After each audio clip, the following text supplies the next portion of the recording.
আজকে আমরা পড়ব হচ্ছে ঔপনিবেশিক শাসনের প্রতিক্রিয়া, সহযোগিতা ও বিদ্রোহ। কী পড়বো আমরা?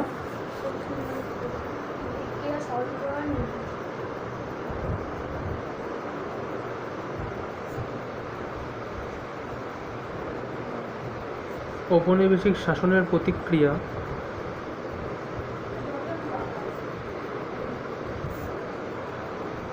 সহযোগিতা ও বিদ্রোহ। মানে যখন ইংরেজরা আমাদের এখানে এসেছিল আর এসে আমাদের এখানে কলোনিগুলো গড়ে তুলেছিল, সেই কলোনিগুলোকে আমরা কী বলতাম? উপনিবেশ। তারা আমাদের উপরে শাসন করত, তার জন্য আমরা কী করেছিলাম? তাদেরকে কিছু প্রতিক্রিয়া দিয়েছিলাম। এই প্রতিক্রিয়াটা আমরা কিসের মধ্যে দিয়ে দিয়েছিলাম? এই প্রতিক্রিয়াটা আমরা সহযোগিতা করেছিলাম তাদের কিছুটা, আর কিছুটা তাদের বিরুদ্ধে আমরা আন্দোলন করেছিলাম। ঠিক আছে? তাহলে ঔপনিবেশ শাসনরা আমাদের এখানে এসেছিলো ইংরেজরা, তাহলে ইংরেজরা আমাদের এখানে এসেছিলো, তাদের বিরুদ্ধে আমরা প্রতিক্রিয়া দিয়েছিলাম। সেই প্রতিক্রিয়াটা আমরা সহযোগিতার মাধ্যমেও দিয়েছিলাম, কিছুটা বিদ্রোহের মাধ্যমেও দিয়েছিলাম। এখন প্রতিক্রিয়া যে সহযোগিতার মাধ্যমে দেওয়া যায়, এটা হচ্ছে ভারতীয়দের পরিচয়। ঠিক আছে? কিসের পরিচয়? ভারতীয়দের পরিচয়। আচ্ছা, দেখ এবার এটা হলো।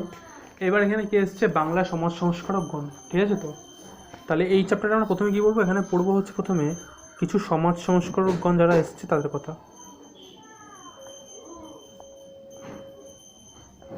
আচ্ছা, প্রথমে হচ্ছে সমাজ কি আমরা জানি যে আমাদের চারপাশে যে একটা বাউন্ডারি আছে, যেখানে কিছু রুল রেগুলেশন আছে অলিখিত, তাকে আমরা সমাজ বলছি। ঠিক আছে? মানুষরা একটা বদ্ধভাবে যেখানে থাকছে, কিছু নিয়মকানুন মেনটেন করে, সেটাকে আমরা সমাজ বলছি। তার কিছু নিয়ম, সেই নিয়মে কিছু ত্রুটি রয়ে গেছে, বা সেই নিয়ম যেটা সমাজের সাথে পরিবর্তন হয়নি। ঠিক আছে?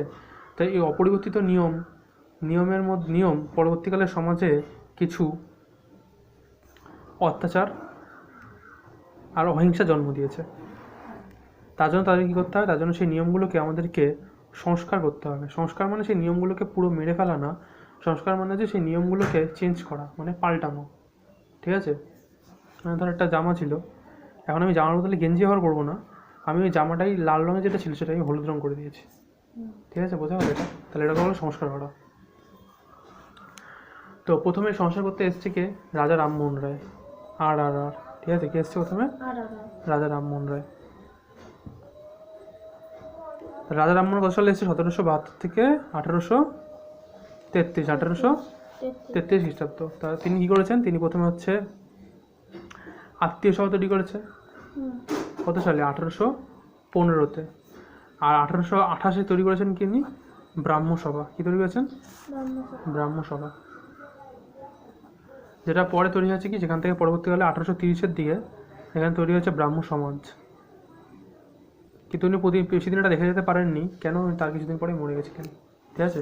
এর জন্য ব্রাহ্ম সমাজ 1830-এ যখন তৈরি হলো রাজা রামমোহন রায়ের হাত ধরে, তখন পরবর্তীকালে এই ব্রাহ্ম সমাজ দুই ভাগে ভাগ হয়েছিল। একটাকে বলা হতো ভারতীয় ব্রাহ্ম সমাজ,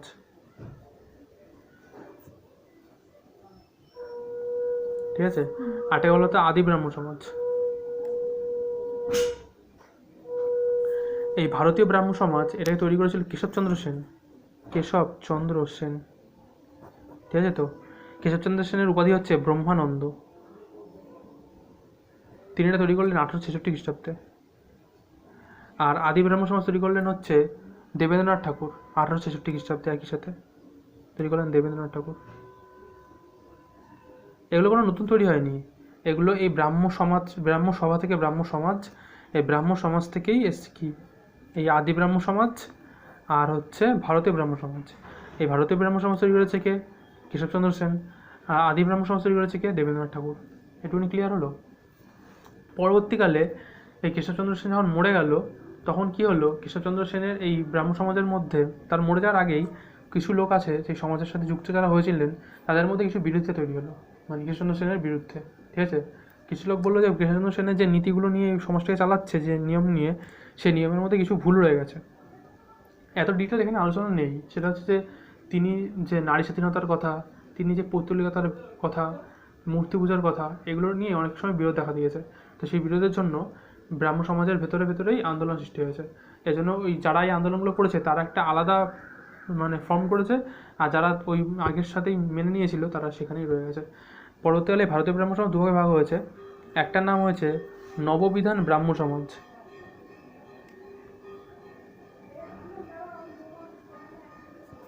আর এটার নাম হচ্ছে সাধারণ ব্রাহ্ম সমাজ। এই নববিধান ব্রাহ্ম সমাজ তৈরি করেছে কেশবচন্দ্র সেন 1880-তে, আর সাধারণ ব্রাহ্ম সমাজ শিবনাথ শাস্ত্রী আর তার অন্যান্য অনুগামীরা 1878 সালে তৈরি করেছেন। ঠিক আছে, তাহলে এটাই হলো রামমোহনের ঘটনা। তা রামমোহনের ঘটনাগুলো আমরা পড়ি। রামমোহন কত সালে জন্মগ্রহণ করে? 1777 সালে। মারা গেছে কবে? 1833 সালে। এই জন্মটা আবার দুরকম আছে, একটা হচ্ছে 1772, কেউ বলছে 1774, কেউ বলে 1771, মানে 71 থেকে 73 সবগুলোর নামই এসছে। মোটামুটি আমি 1772-কে ধরে চলি, মানে এটা কোনো সঠিক জানা যায়নি, এই টুনির মধ্যেই আছে 71, 72, 73, 74-এর মধ্যে। ক্লিয়ার এটা? তাহলে রামমোহন 1772 আর 1833। প্রথমে তিনি কী করলেন? প্রথমে 1815 তিনি তৈরি করলেন আত্মীয় সভা, আর 1828-এ কী করলেন? ব্রাহ্ম সভা। এই ব্রাহ্ম সভা কী হলো? ব্রাহ্ম সমাজ হলো কততে? 1830-এ। এই ব্রাহ্ম সমাজ কী হলো? নতুন রূপ নিল দুখানা। একটার নাম কী হলো? 1866-তে ভারতীয় ব্রাহ্ম সমাজ, আর একটার নাম কী হলো? আদি ব্রাহ্ম সমাজ। দেবেন্দ্রনাথ ঠাকুর আর কৃষ্ণচন্দ্র সেন। কৃষ্ণচন্দ্র সেনের উপাধি কী? ব্রহ্মানন্দ। আর ভারতীয় ব্রাহ্ম সমাজ কী হলো? পরবর্তীকালে কৃষ্ণচন্দ্র সেনের বিরোধিতা করে কিছু লোক, শিবনাথ শাস্ত্রী মতো, তারা কী করলেন? এই ব্রাহ্ম সমাজ থেকে বেরিয়ে আসলেন। বেরিয়ে এসে তারা তৈরি করলেন সাধারণ ব্রাহ্ম সমাজ। কত সালে? 1878 সালে। আর ভারতীয় ব্রাহ্ম সমাজ পরবর্তীকালে ভেঙে তৈরি হলো কি? নববিধান ব্রাহ্ম সমাজ 1880 সালে। এটার কোফাউন্ডার কি? এটার কোফাউন্ডার হচ্ছে গিয়ে আমাদের শিবনাথ শাস্ত্রী, আর এটার কোফাউন্ডার কি? কেশবচন্দ্র সেন। ঠিক আছে, তাহলে এটা হলো রামমোহন। আচ্ছা, রামমোহনের গুরুত্বপূর্ণ কাজটা কি? রামমোহনের কাজ কিন্তু এগুলোর থেকেও সবচেয়ে বড় যেটা মনে রাখি আমরা, সেটা হচ্ছে সতীদাহ প্রথা। 1829-এ বেন্টিংয়ের সাথে মিলে তিনি কী করলেন? সতীদাহ প্রথাকে নিষিদ্ধ করলেন। সতীদাহ প্রথা কি? যে একজন পুরুষের যতগুলো বিয়ে থাকবে তার মধ্যে যেটা প্রথম বিয়ে হবে সেই স্ত্রীকে যখন এই পুরুষ মারা যাবে তার সাথে পুড়িয়ে মারা হবে, বাকিদের কিন্তু হবে না, প্রথমটাকে। ঠিক আছে, তাহলে এটাকে তিনি বন্ধ করলেন 1829 সালে। কার সাথে মিলে? বেন্টিংয়ের সাথে মিলে। ঠিক আছে, কারণ বেন্টিং হচ্ছে তখনকার দিনের ইংরেজদের প্রধান। ঠিক আছে, তাহলে এখানে আমাদের আলাদা কমপ্লিট হলো, রাজা রামমোহনের কমপ্লিট। তো রাজা রামমোহনের পরে আসছে Derozio, Henry Louis Vivian Derozio. ঠিক আছে, তো ওনাকে আমরা বলি হেনরি লুই ভিভিয়ান ডিরোজিও। তো হেনরি লুই ভিভিয়ান ডিরোজিও উনি জন্মগ্রহণ করেছে 1809 সালে। কত সালে? 1809 সালে। আর মারা যাওয়া 1831 সালে। কত সালে? 1831 সালে। তিনি তৈরি করেছেন নব্যবঙ্গ, যাকে আমরা বলি ইয়ং বেঙ্গল। ঠিক আছে, কী বলি আমরা? ইয়ং বেঙ্গল। এদের কোনো বেশি কাজ নেই, এদের কাজ হচ্ছে গিয়ে যে হিন্দু সমাজের যে কুসংস্কারগুলো রয়েছে তাদের বিরুদ্ধে সোচ্চার হওয়া, হিন্দু সমাজের যে কুসংস্কারগুলো রয়েছে তাদের বিরোধিতা করা। ঠিক আছে, কিন্তু তারা কোনো সিস্টেমেটিক ওয়েতে আসেনি, যাতে তাদের যখনই হেনরি লুই ভিভিয়ান ডিরোজিও মারা গেল তখন তাদের এই আন্দোলনটা থমকে গেল, কারণ এই আন্দোলনের কোনো দিক ছিল না যে কিসের বিরুদ্ধে আন্দোলন করব। এখন যদি সমাজে দেখ একটা যদি সব কিছুর বিরুদ্ধে আন্দোলন করতে চাস তাহলে কি হবে? তুই ভাবছিস যে ট্রেন কেন টাইমে আসে না, আমি আন্দোলন করবো। কেউ কেন ঠিকমতো কাজ করে না, আমি আন্দোলন করবো। কেন আরও যে বিভিন্ন আছে, খাবার দাম প্রতিদিন বেড়ে যায়, কেন? আমি আন্দোলন করবো।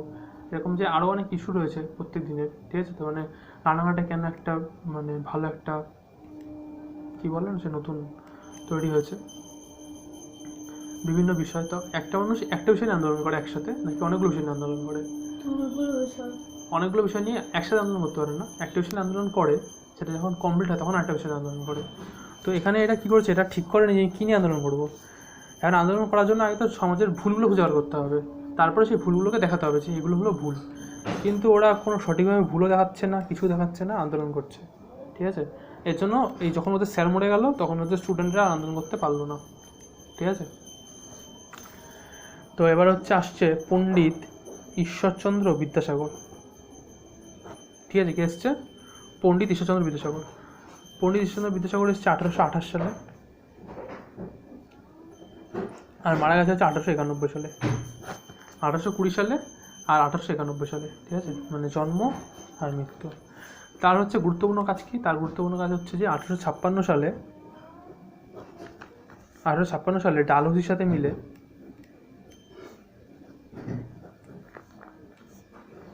ডালহৌসি না, ক্যানিংয়ের সাথে মিলে তিনি কী করেছিলেন, বিধবা বিবাহ চালু করেছিলেন। ঠিক আছে, 1856 সালে। তো এটাই হচ্ছে ওনার একটা কাজ। এবার এসছেন হচ্ছে শ্রীরামকৃষ্ণ পরমহংসদেব। 1836 আর 1886। আর তারপর হচ্ছে স্বামী বিবেকানন্দ 1863, 1902। ওনার কাছে ওনার একটা কাজ আছে, সেটা হচ্ছে 1893-তে উনি চলে গেছিলেন হচ্ছে শিকাগোতে বক্তৃতা দিতে, আর 1897-তে উনি চলে গেছেন রামকৃষ্ণ মিশন। ঠিক আছে, এটাই হচ্ছে ওনার কাজ। তাহলে বুঝলি ঘটনা? তাহলে আমি আরবার বলে দিচ্ছি। প্রথমে এখানে কী পড়ি? প্রথমে পড়বি হচ্ছে এখানে রাজা রামমোহন রায়। জন্ম হচ্ছে কত সালে? 1772 সালে। আর মারা গেছে কত সালে? 1833 সালে। ঠিক আছে, তো উনি প্রথমে কী করেছিলেন? উনি প্রথমে তৈরি করেছিলেন হচ্ছে আত্মীয় সভা 1815-তে। আর 1828-এ উনি তৈরি করলেন ব্রাহ্ম সভা। ঠিক আছে, তো এই ব্রাহ্ম সভা পরে হয়ে যায় ব্রাহ্ম সমাজ 1830-এ। এই ব্রাহ্ম সভা দুখানা ফাটে ভেঙে যায়, একটা হয়ে যায় আমাদের নববিধান ব্রাহ্ম সমাজ, আর এটা হচ্ছে যে আদি ব্রাহ্ম সমাজ। ঠিক আছে, কত সালে? 1866-তে। এটাকে কোফাউন্ডারকে, এটার কোফাউন্ডার হচ্ছে দেবেন্দ্রনাথ ঠাকুর। এটার কোফাউন্ডারকে ব্রহ্মানন্দ কেশবচন্দ্র সেন। এই ব্রহ্মানন্দ কেশবচন্দ্র সেনের যে নববিধান ব্রাহ্ম সমাজ, এটা পরে ভেঙে যায় 1878-এ। ভেঙে দুখানার নাম হয়ে যায় 1878-এ।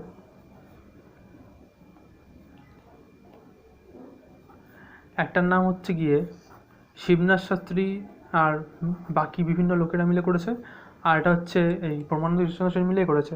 তো এটার নাম হয়ে যায় হচ্ছে নববিধান ব্রাহ্ম সমাজটা নববিধান ব্রাহ্ম সমাজই থাকে। নববিধান ব্রাহ্ম সমাজটা আরেকটা নাম আছে, এটা হচ্ছে ভারতীয় ব্রাহ্ম সমাজ। এই নববিধান ব্রাহ্ম সমাজটা নববিধান ব্রাহ্ম সমাজই থাকে, আর এটার নাম হয় সাধারণ ব্রাহ্ম সমাজ। তাহলে ব্রাহ্ম সমাজ অনেকগুলো। প্রথমে হচ্ছে ব্রাহ্ম সমাজ, ভারতীয় ব্রাহ্ম সমাজ, আদি ব্রাহ্ম সমাজ, নববিধান ব্রাহ্ম সমাজ, সাধারণ ব্রাহ্ম সমাজ, 5খানা।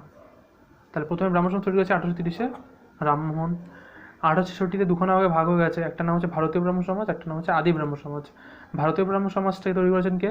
ব্রহ্মানন্দ কেশবচন্দ্র সেন। আর আদি ব্রাহ্ম সমাজ তৈরি করেছেন কে? দেবেন্দ্রনাথ ঠাকুর।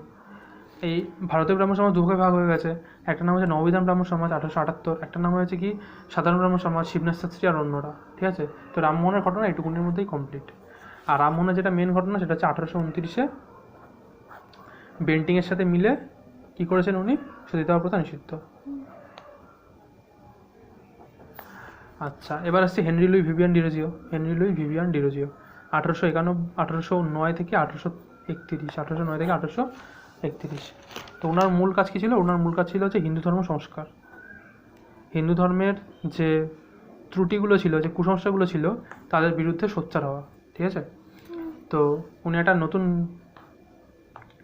গোষ্ঠী তৈরি করলো। ঠিক আছে, তো সেই গোষ্ঠীটার উনি নাম দিল কি? নববঙ্গ, যেটাকে ইংরেজিতে আমরা বলি ইয়ং বেঙ্গল। কিন্তু তাদের কোনো নির্দিষ্ট ভালো লক্ষ্য না থাকার জন্য তারা কী করেছিল, যখন তাদের স্যার মারা গেছে, মানে হেনরি লুই ভিভিয়ান ডিরোজিও যখন মারা গেছে, তখন তার স্টুডেন্টরা সবাই এই আন্দোলন থেকে স্কিপ করে গেছে বা কুইট করে গেছে। ঠিক আছে, এবার এসছে পণ্ডিত ঈশ্বরচন্দ্র বিদ্যাসাগর। পণ্ডিত ঈশ্বরচন্দ্র বিদ্যাসাগরের সঙ্গে বেশি কিছু নেই। একটা হচ্ছে 1820 সালে জন্ম, আর 1891-তে মৃত্যু। আর 1856-তে কী হয়েছে? 1856-তে ক্যানিংয়ের সঙ্গে মিলে তিনি করেছেন কি? হিন্দু বিধবা বিবাহ প্রবর্তন। ঠিক আছে, কমপ্লিট। আর একটা আছে, সেটা হচ্ছে স্বামী রামকৃষ্ণ পরমহংসদেব। কত সালে? 1836। আর মারা গেছে কবে? 1886। আর একটা আছে স্বামী বিবেকানন্দ, 1863, 1902। ওনার মেন কাজ কী ছিল? 1893-তে শিকাগোতে গিয়ে ভাষণ দেওয়া। ঠিক আছে, আর 1897-তে রামকৃষ্ণ মিশন প্রতিষ্ঠা করা। তাহলে এটা মধ্যে ঘটনা কমপ্লিট। আচ্ছা, এবার আছে এখানে ভারতের বিভিন্ন জায়গায় বিভিন্ন বিভিন্ন জিনিস ফর্ম হয়েছে, সেগুলো আমাদের মনে রাখতে হবে। তার আগে মনে রাখতে হবে ভারতবর্ষের কোথায় কী আন্দোলনগুলো হয়েছে। এগুলো তো আমরা সহযোগিতাগুলো দেখলাম, যে ইংরেজের সঙ্গে ভারতীয়দের কিছু সহযোগিতা, এটা হচ্ছে আন্দোলন। এই আন্দোলনগুলো তো নামগুলো মনে রাখতে হবে। প্রথমে আসছে সন্ন্যাসী ফকির বিদ্রোহ। আন্দোলনগুলো সময়কার গভর্নর জেনারেলকে কিংবা ভাইসরয়কে, এটা মনে রাখতে হবে। আন্দোলনের নাম কি মনে রাখতে হবে, আন্দোলনের নেতা কে মনে রাখতে হবে, আন্দোলনটা কোথায় হচ্ছে সেটা মনে রাখতে হবে, আর আন্দোলনটা কত সালে হয়েছে মনে রাখতে হবে। পাঁচটা জিনিস। একটা কি, আন্দোলনটা কি, তখন ভাইসরয় কিংবা গভর্নর জেনারেল কে ছিল, আন্দোলনটা কোথায় হয়েছিল, কত সালে হয়েছিল, ঠিক আছে। এই 3-4টে জিনিস মনে রাখলেই বা 5টা জিনিস মনে রাখলেই আমাদের কাজ কমপ্লিট। তো প্রথমে হচ্ছে সন্ন্যাসী ফকির বিদ্রোহ। এই সন্ন্যাসী ফকির বিদ্রোহ 1836 সালে শুরু হয়েছিল। তো এটা হয়েছে, এটার সময় আমাদের গভর্নর জেনারেল বা ভাইসরয় গেছিলেন, সেটা ছিলেন ভার্সি ট্যান্ট। তারপরে হচ্ছে রংপুর বিদ্রোহ। এই রংপুর বিদ্রোহ হচ্ছে 1783। এই সময় আমাদের গভর্নর জেনারেল ছিলেন হচ্ছে হেস্টিং, লর্ড ওয়ারেন হেস্টিং। এবার আছে চুয়ার বিদ্রোহ। তো এই চুয়ার বিদ্রোহ চালু করেছিল কি, চুয়ার বিদ্রোহ চালু হয়েছিল হচ্ছে 1798 থেকে 1799। তখন গভর্নর জেনারেল গিয়েছিলেন লর্ড ওয়েলসলি, গেছিলেন। এটা তো বলবি তুই এর সাথে, তাহলে তো মনে রাখা হবে। Lord Wellesley. তারপরে হচ্ছে ফরাজি। এই ফরাজি বিদ্রোহ শুরু হয়েছে 1818-তে, ঠিক আছে। কত সালে? 1818-তে। সে সময় গভর্নর জেনারেল গেছিলেন হেস্টিং, গেছিলেন হেস্টিং। আচ্ছা, তারপরে এসছে আমাদের ভিল আন্দোলন। ভিল আন্দোলন হয়েছে আমাদের 1819। গভর্নর জেনারেল হচ্ছিলেন এখানেও আর্মস্ট্রং।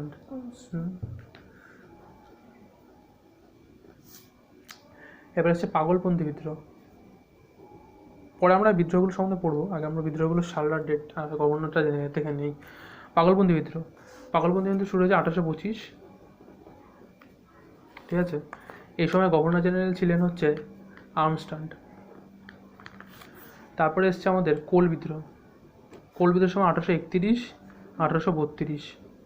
এই সময় গভর্নর জেনারেল ছিলেন হচ্ছে Lord William Bentinck, Lord William Bentinck, ঠিক আছে। তারপরে এসছে ওয়াহাবি আন্দোলন। ওয়াহাবি আর ফরাজি আন্দোলন, এই দুটো হচ্ছে গুরুত্বপূর্ণ, ঠিক আছে।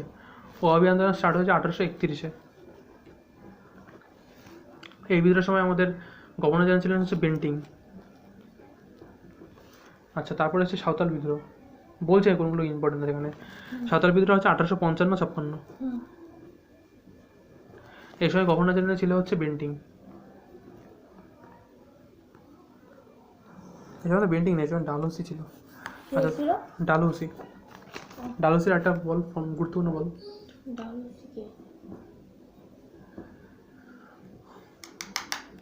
টিবিলারের সঙ্গে কে আমাদের মানে সতীদাহ প্রথা নিষিদ্ধ করলো?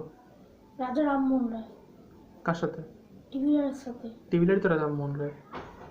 হ্যাঁ, টিবিলারই তো রাজা রামমোহন রায়। কি বলো? রাজা রামমোহন রায় টিবিলার।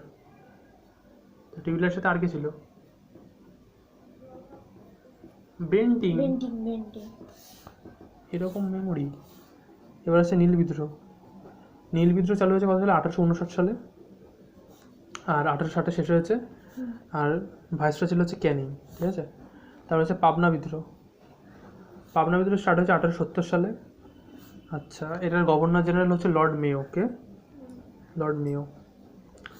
তারপরে এসছে মুন্ডা বিদ্রোহ। মুন্ডা বিদ্রোহ চালু হয়েছে 1899 সালে, শেষ হয়েছে 1900 সালে। গভর্নর জেনারেল হচ্ছে লর্ড কার্জন, ঠিক আছে। তাহলে আজ হচ্ছে টোটাল 12খানা বিদ্রোহ। আমি এবারে বলে দিচ্ছি। প্রথমে সন্ন্যাসী ও ফকির বিদ্রোহ, ঠিক আছে। সন্ন্যাসী ও ফকির বিদ্রোহ চালু হয়েছে 1863। এটা মনে রাখবি কী করে? বিবেকানন্দ হচ্ছে 1863, তার 100 বছর আগে 1763। বিবেকানন্দ কত? 1863, তার 100 বছর আগে 1763। 1763 কী হয়েছে? সন্ন্যাসী আর ফকির বিদ্রোহ, ঠিক আছে। তখন গভর্নর জেনারেল কে ছিলেন? গভর্নর জেনারেল ছিলেন হচ্ছে ভ্যান্সি টার্ট। কে ছিলেন? ভ্যান্সি টার্ট, ভ্যান্সি টার্ট। আচ্ছা, তারপরে হচ্ছে রংপুর বিদ্রোহ। কত সালে? 1883। 1883, এই 1783। 1783 এই সময় আমাদের গভর্নর জেনারেল কে ছিলেন? Hasting, lord Warren Hasting. কে ছিলেন? Lord Warren Hasting. এবার হচ্ছে চুয়ার বিদ্রোহ। চুয়ার বিদ্রোহ স্টার্ট হয়েছে 1798 থেকে 1799। 1798 থেকে কি বিদ্রোহ এটা? চুয়ার বিদ্রোহ। Governor general Wellesley, governor general Wellesley. এবার হচ্ছে ফরাজি আন্দোলন। ফরাজি আন্দোলন হচ্ছে 1818, আর গভর্নর জেনারেল হেস্টিং। ফরাজি আন্দোলন 18, গভর্নর জেনারেল হেস্টিং। ভিল বিদ্রোহ 1819, গভর্নর জেনারেল হেস্টিং। ভিল বিদ্রোহ 1819 হেস্টিং। পাগলপন্থী পাগলপন্থী বিদ্রোহ 1825, গভর্নর জেনারেল হচ্ছে লর্ড আর্মস্ট্রং। কে? আচ্ছা, এবার হচ্ছে কোল বিদ্রোহ হচ্ছে 1831 থেকে 1832, গভর্নর জেনারেল হচ্ছেন লর্ড উইলিয়াম বেন্টিং। এবার হচ্ছে ওয়াহাবি আন্দোলন হচ্ছে 1831, এই সময়ের মধ্যে গভর্নর জেনারেল ছিলেন লর্ড বেন্টিং। কে ছিলেন? Lord Bentinck. এবার সাঁওতাল বিদ্রোহ 1855 থেকে 1856, গভর্নর জেনারেল হচ্ছে লর্ড ডালহৌসি। এবার হচ্ছে নীল বিদ্রোহ হচ্ছে 1859 থেকে 1861, গভর্নর জেনারেল হচ্ছে কে? ক্যানিং। তো আর হচ্ছে পাবনা বিদ্রোহ হচ্ছে 1870, গভর্নর জেনারেল লর্ড মেয়ো। আর মুন্ডা বিদ্রোহের সময় গভর্নর জেনারেল হচ্ছে লর্ড কার্জন। মুন্ডা বিদ্রোহ হচ্ছে 1899 থেকে 1900। ঠিক আছে, এইটুকুনি ঘটনা। এখানে গুরুত্বপূর্ণ হচ্ছে 4টে, সেটা হচ্ছে সন্ন্যাসী বকুল বিদ্রোহ, ঠিক আছে, নীল বিদ্রোহ, সাঁওতাল বিদ্রোহ, আর হচ্ছে ফরাজি। আর যদি আটটা করতে চাস তাহলে সেটা পড়বে হচ্ছে ওয়াহাবি। এই 5টা বললেই কমপ্লিট। এই 5টার মধ্যে একটু ডিটেলস পড়তে হবে, আর বাকিগুলো শুধু নাম, গভর্নর জেনারেল, প্লেস, লিডার আর বিদ্রোহগুলোর নাম। ঠিক আছে। আচ্ছা, এবারে সাঁওতাল বিদ্রোহের সময় কে কোথার থেকে নেতৃত্ব দিয়েছিল? সাঁওতাল বিদ্রোহের সময় দিল্লি থেকে নেতৃত্ব দিয়েছিল কে? বাহাদুর শাহ জাফর। কে দিয়েছিল? বাহাদুর শাহ জাফর। আচ্ছা, লখনৌ থেকে দিয়েছিল বেগম হজরত মহল। বেগম হজরত মহল। আচ্ছা, কানপুর থেকে দিয়েছিল নানা সাহেব। কানপুর থেকে দিয়েছিল। আচ্ছা, ঝাঁসি থেকে দিয়েছিল লক্ষ্মীবাই। তারপর আছে এলাহাবাদ দিয়ে দিয়েছিল লিয়াকত খান। কে দিয়েছিল? লিয়াকত খান। তারপর আছে বিহার থেকে কুনওয়ার সিং। কে দিয়েছিল? কুনওয়ার সিং। তারপর দিয়েছে বেরিলি। এই বেরিলি দিয়েছে যে বখত খান। কে দিয়েছে? বখত খান। ব্যাস, এই করতে কমপ্লিট।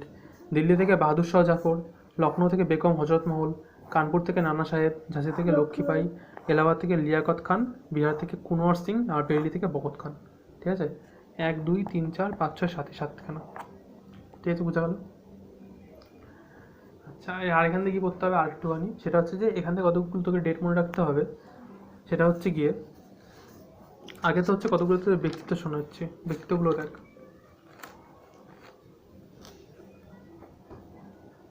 ব্যক্তিত্ব হচ্ছে যে একটা ব্যক্তি এমন এমন কাজ করেন যে সেই হিসাবে সেই ব্যক্তিকে আমরা আরও অনেকগুলো নাম দিয়ে দিই।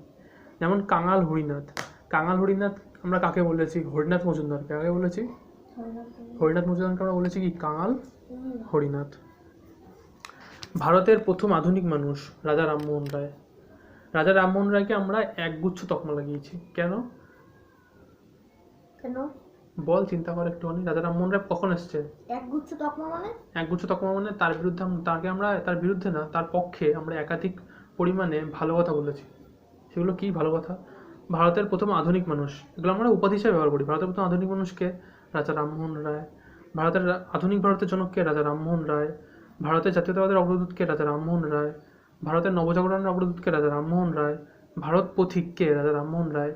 ভারতের কবি? রাজা রামমোহন রায়। ভারতের ইরাসমাস? রাজা রামমোহন রায়। ঠিক আছে, এরকম একগুচ্ছ জিনিস সব রাজা রামমোহন রায়। আর ব্রহ্মানন্দ কেশবচন্দ্র সেন, এটা মনে রাখবি। কে? ব্রহ্মানন্দকে? আর মহাপরিব্রাজক মানে পায়েটে ঘুরে বেড়াতো। কে? বিবেকানন্দ। একবারে কাশ্মীর থেকে কন্যাকুমারী। ঠিক আছে, কে পায়েটে ঘুরে বেড়াতো? কে? আর ব্রহ্মানন্দ? কেশবচন্দ্র সেন। ব্রহ্মানন্দ সেন। ঠিক আছে। আর ভারতের কবি? ঈশ্বরচন্দ্র রাজা রামমোহন রায়। ভারতের জাতীয়তাবাদের জনক? জাতীয়তাবাদের জনক রাজা রামমোহন রায়। আচ্ছা, তাহলে এগুলো হয়ে গেল। এবার তোকে পড়তে হবে হচ্ছে ভারতের পশ্চিমবাংলার বাইরে আরও যে বিখ্যাত কয়েকজন লোক ছিলেন, সেই 7 জন লোকের নাম পড়তে হবে। সেগুলো কে 7 জন লোক? সেগুলো হচ্ছে, প্রথমে আছে আত্মারাম পাণ্ডুরাম। কে এসছে? আত্মারাম পাণ্ডুরাম প্রার্থনা সমাজ তৈরি করেছে। কি তৈরি করেছে? প্রার্থনা সমাজ। এখানে উনি কী করতো? এখানে উনি হিন্দু ধর্মের বিভিন্ন সংস্কার করতো। কী করতো? হিন্দু ধর্মের বিভিন্ন সংস্কার। তারপরে পড়বে হচ্ছে স্বামী দয়ানন্দ সরস্বতী করেছেন আর্য সমাজ। এখানে উনি করতে হিন্দু ধর্মের সংস্কার আর সমাজ সংস্কার। উনি কি বলেছিলেন? বেতে ফিরে যাও। কি বলেছিলেন? বেতে ফিরে যাও। তারপরে এসছে জ্যোতিরাও ফুলে, ঠিক আছে তো? চোখে এসছে জ্যোতিরাও ফুলে। জ্যোতিরাও ফুলে কি করেছিলেন? নিচু তলার মানুষদের নিয়ে কাজ করেছিলেন। উনি কি করেছিলেন? সত্যসাধক সমাজ। কি করেছিলেন? সত্যসাধক সমাজ। কি করেছিলেন? কে? জ্যোতিরাও ফুলে। তারপরে এসছেন আমাদের বীরেশলিঙ্গম পান্তুলু। বীরেশলিঙ্গম পান্তুলু। উনি করেছিলেন মাদ্রাজে। উনি হয়েছিলেন মাদ্রাজে। উনি কি করেছিলেন? উনি বিধবা বিবাহ আর নারী শিক্ষার পক্ষে কথা বলেছিলেন। কি করেছিলেন? আর বিধবা বিবাহের পক্ষে। কে? বীরেশলিঙ্গ পান্তুলু। বীরেশলিঙ্গম পান্তুলু। এবার এসছে পণ্ডিত রমাবাই। পণ্ডিতা রমাবাই। পণ্ডিতা রমাবাই কি করেছিলেন? বিভিন্ন সমাজ সংস্কার, নারীদেরকে নিয়ে বিভিন্ন সমাজ সংস্কার। তারপরে এসছেন গোপাল হরি দেশমুখ, মহারাষ্ট্রে। উনি করেছিলেন সমাজ সংস্কার। কি করেছিলেন? কিছু না পারলে বলে দিবি যে নারী শিক্ষা, সমাজ সংস্কার, নিচুতলার মানুষদের নিয়ে কাজ। ঠিক আছে, এই 3-4টে জিনিস বলে দিবি না পারলে। কিন্তু আগের থেকে ভাবছিলাম আমি পারবো না, এগুলো হচ্ছে বাই পার্ট। তুই যদি এগুলো পারিস তো মনে রাখবি। তো আর হচ্ছে স্যার সৈয়দ আহমেদ খান আলিগড়ে বানিয়েছিলেন সায়েন্টিফিক সোসাইটি। কী করেছিলেন? সোসাইটি। যেগুলো মেন ইম্পর্টেন্ট সেগুলো জ্যোতিরাও ফুলে সত্যসাধক সমাজ। জ্যোতিরাও ফুলে সত্যসাধক সমাজ। জ্যোতিরাও ফুলে দয়ানন্দ সরস্বতী আর্য সমাজ। Dayananda Saraswati Arya Samaj. Scientific society sir Syed Ahmed Khan. Scientific society Syed Ahmed Khan. আর প্রার্থনা সমাজ আত্মারাম পাণ্ডুরাম। প্রার্থনা সমাজ পাণ্ডুরাম। ঠিক আছে, এগুলো মনে রাখতে হবে। আর কি? আর এখানে যেটুকুনি আছে সেগুলো হচ্ছে যে আরও একটা ডেট, সেটা হচ্ছে 1803 সালে বঙ্গোপসাগরের সাগরদ্বীপে শিশুবলি বিরোধ আইন। ঠিক আছে, লর্ড ওয়েলসলি। 1829-এ সতীদাহ প্রথা বিরোধী আইন, লর্ড উইলিয়াম বেন্টিং। 1829-এ বেন্টিং। 1836-এ মেটকাভার অকল্যান্ড ঠগি দমন আইন। কী করেছিলেন? 1843-এ লর্ড এলেন বড়া দাসপ্রথা বিরোধী আইন। বল।